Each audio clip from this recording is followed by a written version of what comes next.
Well, hi, and thanks for joining me in my shop. Oh my gosh, it's son of a Viking. This is the Electrohome Kalmar. Could be a Kalmar 40, I'm not sure. And it's very similar in some respects to the Viking that I just wrestled to the ground with 60 videos. I think 60 videos. Oh my god. And look, here's another one. Only it's not identical, but it is similar. One of the big similarities is that this is built by Electrohome, and I believe this is from 1954. And basically what I'm going to do in this video is just check it out, dust it off. It's very dusty, and try to identify it, because I just spent about 15 minutes trying to hunt down a schematic for it, and it seems to me the closest I can get is absolutely different. So I'm not sure what to do about that. So for now, we'll just check it out. Now I've heard this working. In fact, just a few hours ago I heard this working, so I don't believe there's anything seriously wrong with this at all. It's really a question of tune-up and perhaps checking bypass capacitors and a few other items like that. But I think I'm going to get my vacuum going, because boy is this thing dusty. And then we're going to have a little better look at it. So, and I'm not going to make you watch me vacuum this, just I'll let you just see the start of it here, because I think there's going to be quite a difference right on the front panel. Here we go.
Okay, so lots of dust on these lower surfaces down in here, all on the upper side. This is the upper side when it's installed. As you get further and further up towards the front, of course, there isn't nearly as much dust. That's a great thing, because right over here are the tuning capacitors, right up in here, and they're relatively dust-free, relatively speaking. On the other hand, this stuff down here is just caked with dust, especially the power. Oh, there's a tube I missed there. Okay, so let me just clear off a little more dust here.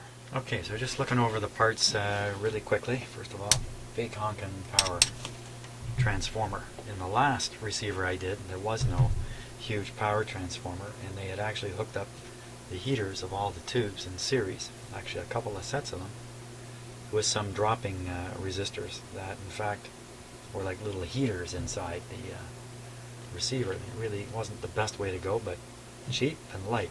This thing is heavy. In fact, when I pick this up, the easiest way to pick it up is one hand right on that. Pick it up right by the major weight of it. But it also has these two output transformers.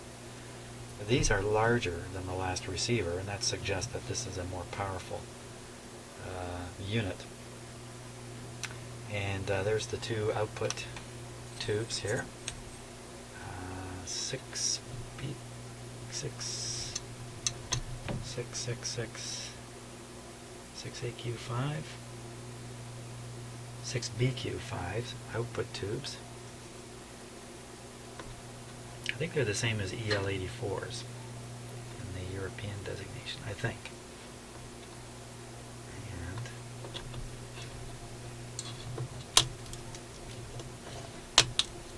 be the preamp or driver tubes driving the output tubes, and then the output tubes output goes into the two output transformers, and the final actual wire connections are back here.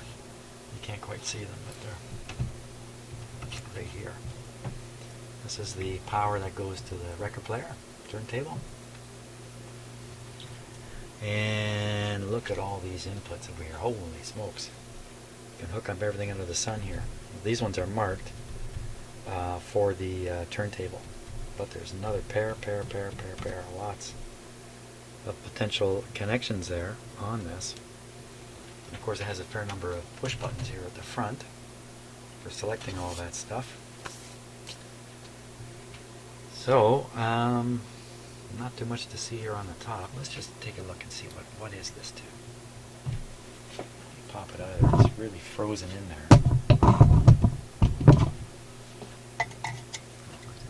Locked in. That's why.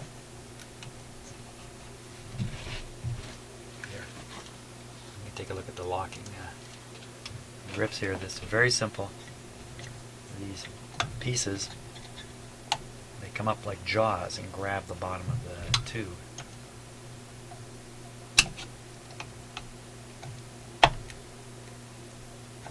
It's probably because a couple things. This is a big honking tube. It's got a lot of weight, a lot of mass, and also it's gonna. It runs fairly warm, so suppose it can work itself loose, or more likely in transit when this thing is being transferred. 5U4, 5AS4A, 5U4G. Big two-part tube. I'll clean all these up eventually. Make them look a little nicer. This looks like something's been spilled on it, or I don't know what has gone on with that. I don't know how you could spill something on it. Now, if I go back to this overhead view, and we ask ourselves, okay, so what radio is this? A little hard to see, but it says Kalmar here. K-A-L-M-A-R. Kalmar. And here's the literature that goes with it. Down here it says Kalmar Conestoga. Couldn't find anything about Conestoga. So I think those are two very, very similar units. I don't see the word Conestoga on here anyway, but certainly it says Kalmar. And I could find two references on the internet, Kalmar 40 and the Kalmar 120. I could find a schematic for a Kalmar 40, but it doesn't match this. It looks like it's multiple chassis. You have a slave amplifier. I don't know, it just looked totally different. Rectifier tube is actually two tubes, not one, like in this radio. So I haven't found the schematic for this, which is a little bit disappointing. I think what we'll do is we'll pop the bottom plate off. Gee, what's the best way to tip this up? You know, you want the heavy stuff down, but that's going to bring this tube into contact with the surface of my bench. So I'm going to go the other way, and it is heavy.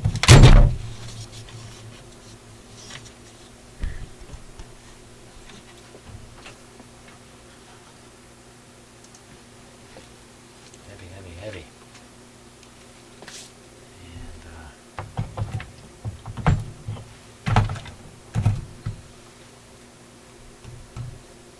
Looks just like quite a few screws holding the bottom plate on, so I'll get those off.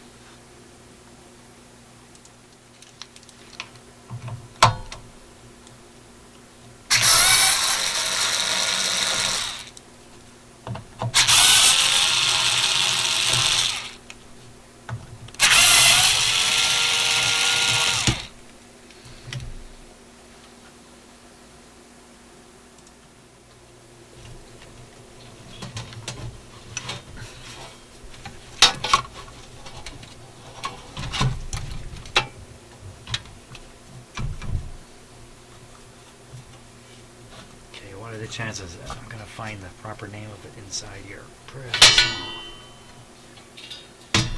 Hey, No burn marks. No fires.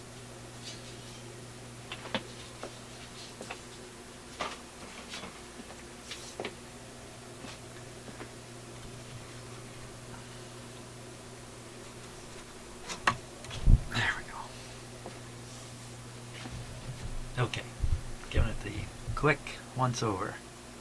First question is this the first time anybody's taken the top off this thing and looked inside? Is there any evidence of anybody doing anything to this? Just looking around very quickly. It all looks original to me.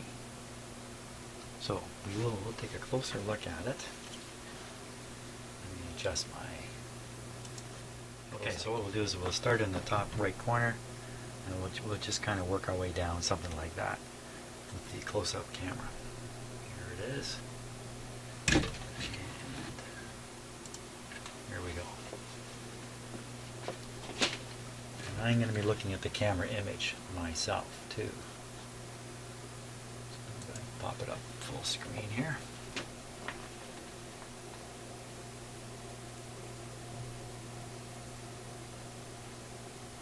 And I'm just looking for anything that might be suspicious. In fact, I'm going to change the pattern. I'm going to go down. It's just a little easier with my camera.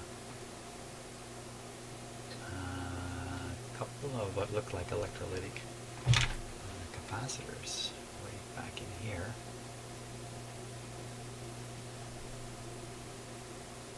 My imagination, or has the plastic cover shrunk off them?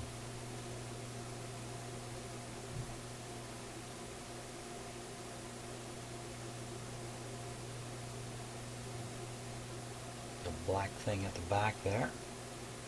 Lots and lots of ceramic capacitors. Lots and lots of parts here. There's the selector switch.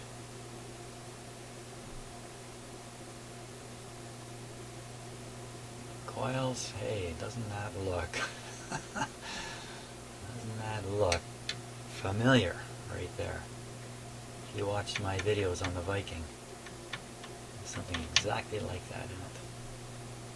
Now, Viking was a brand name that Eaton's, the department store, sold Electrohome equipment under. I believe that's probably the case there. And this one is Electrohome itself, selling it under its own brand, Electrohome. The model is Kalmar.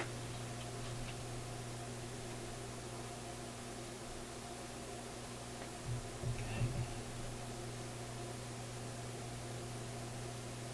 Lots to look at. Holy smokes.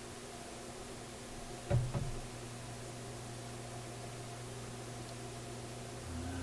evil IF coil. But like I say, this guy was working. You can see the high voltage wires there. They've collected dust on them. And there's some more of those capacitors, or at least some more electrolytic capacitors. I'm pretty sure. Made in Canada.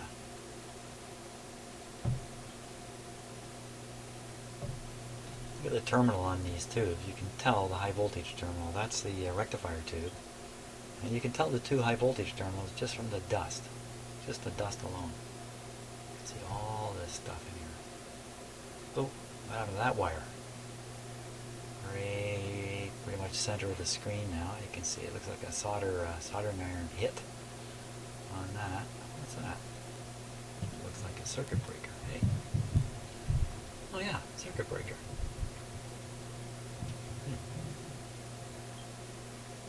How modern.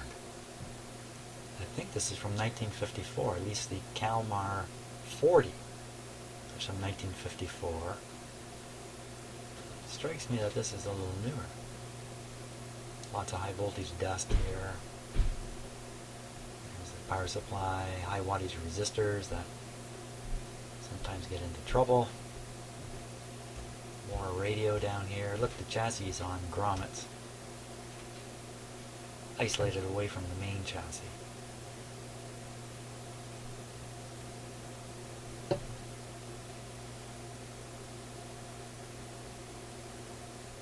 looks pretty good, eh?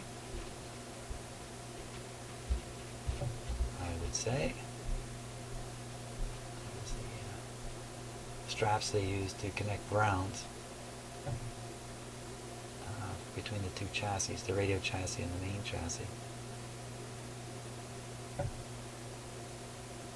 Terminal strip.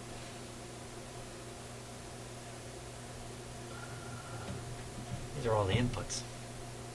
Your shielded wire.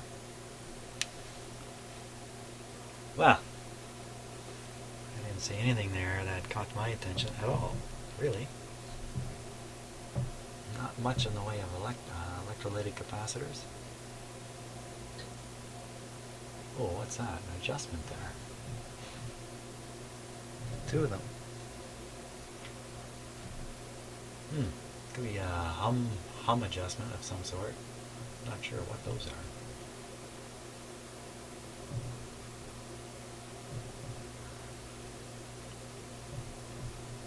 Lots of wires bundled up. Sneaking through this shield.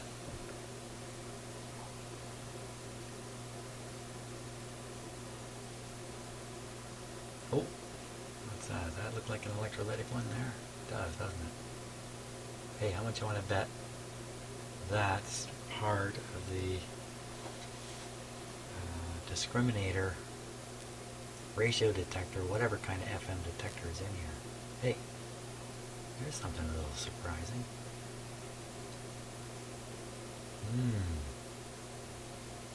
That's mighty suspicious. This piece of wire right here. Looping around and coming back. Now, either that's just a lead that never got trimmed away when the set was manufactured, somebody just left that there, or it's some kind of a gimmicky thing. Now, that's the kind of thing that I would just leave it. Leave it just as it is.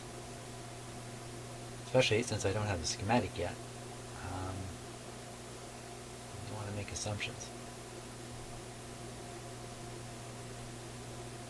Doesn't look like a trick to me, to be honest with you, but it looks more like a lead that just got overlooked. Look at these things. Everything's buried under everything. Oh my gosh.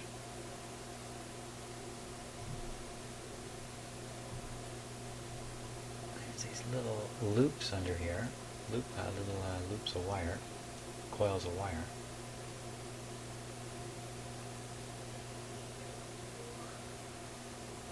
Yikes. Yeah, I don't see anything here that's scary. Now, if somebody said, recap that baby. Did you see any paper caps in here? I don't think I saw a single one. I don't think I saw a single paper cap in this whole thing. Okay, so we got these, which are probably paper caps inside of just a housing. And yeah, there's one. And I think that's that's in the power supply area. That's probably the line filter cap. What are those terminals there? Those are the speaker output. It's just a convenient spot maybe to solder. It's not really too well soldered, is it? So we'll probably get rid of that guy, put a non-explosive, non-firing, burning up cap in there. And what's that thing right there?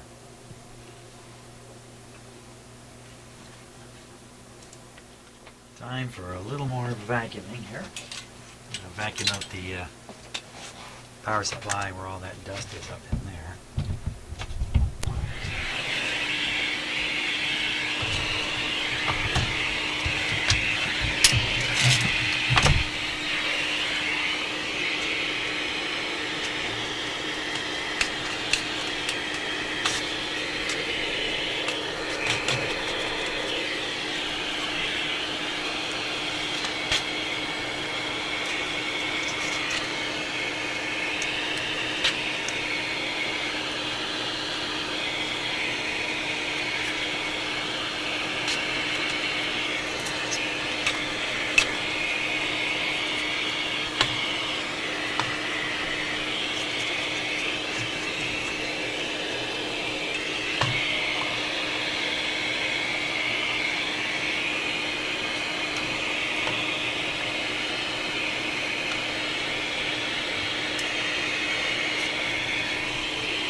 exciting, isn't it?